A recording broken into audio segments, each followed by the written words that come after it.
déjà à la naissance, ça n'allait pas. Et même in utero, je sentais qu'il y avait, même si c'est mon unique, je sentais qu'il y avait quelque chose de bizarre. Et les premiers jours, les premières semaines ont été épouvantables. Il a failli mourir aussi. C'était un bébé qui ne dormait pas, ou très très peu au départ, qui pleurait énormément et surtout qui se raidissait dès que j'essayais de le porter. Donc c'était absolument épouvantable parce que moi je ne dormais pas non plus, j'étais très fatiguée. Il y avait une force herculéenne dans ce bébé et donc dans mes bras, il essayait de m'étrangler, c'était effrayant. C'était effrayant. On n'a jamais eu d'interaction, il n'y a jamais eu les petits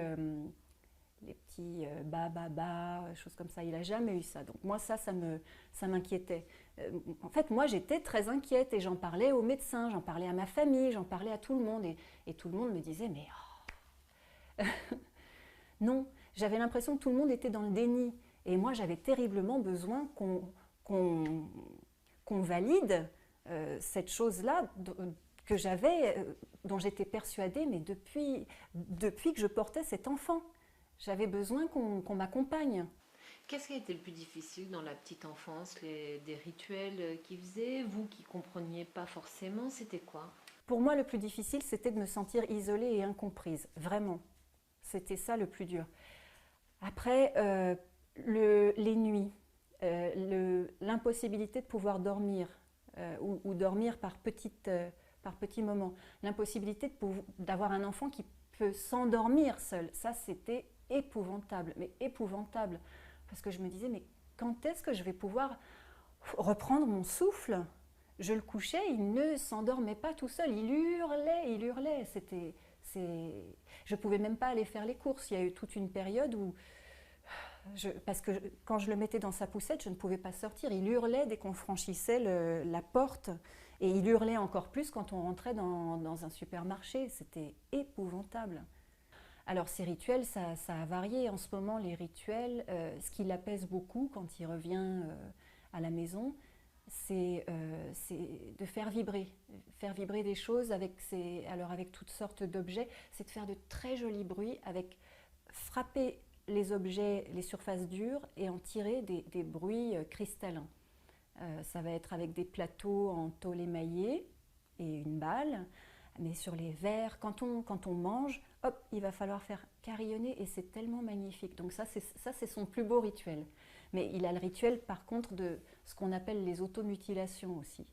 Il a besoin, et ça fait 3 ans, qu'il se fait toujours au même endroit, sur les jambes, sur les pieds. Je ne sais pas ce que c'est, des repères, des marques, je ne sais pas. Comment vous définiriez sa différence? Est-ce que c'est une maladie? Je ne sais pas, mais sa différence. Quand on vous demande de décrire votre fils, comment vous pouvez le décrire? Maintenant, à l'âge qu'il a, à 14 ans, je trouve que pour moi, c'est un petit sage qui vient,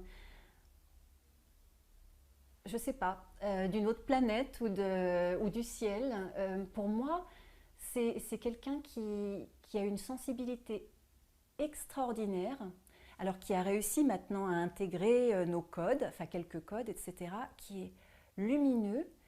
Et sa différence pour moi, c'est que je crois c'est quelqu'un qui sait merveilleusement nous enseigner la relation et communiquer curieusement.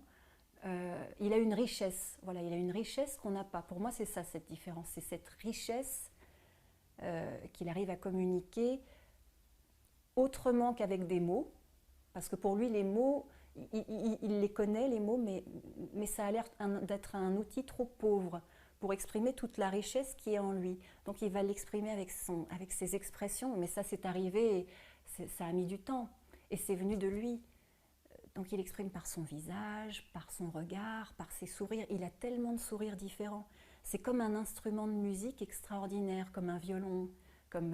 C'est tellement sensible qu'en fait il nous oblige à nous mettre sur cette même longueur d'onde et à affiner aussi notre perception.